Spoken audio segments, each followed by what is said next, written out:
رغم ما يملكه رحيمي من مؤهلات فنية وبدنية عالية، لكن المدرب السكيتيوي يضع خيارا ثانيا أو ثالثا لكونه ما زال ينتظر بفارغ الصبر موافقة نادي ريال مدريد على السماح للاعب برهام دياز بخوض الألعاب الأولمبية برفقة الأولمبي المغربي.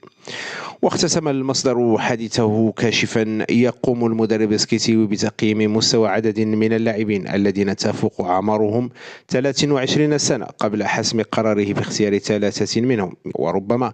الأداء المميز الذي قدمه اللاعب سفيان رحيمي في دوري أبطال آسيا قد يجعله الخيار المفضل لسكيتيوي من جانب نايف أجرد وأشرف حكيمي، لكن المنافسة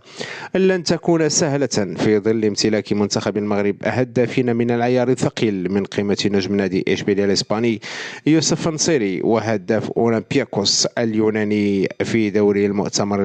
الأوروبي أيوب الكعبي.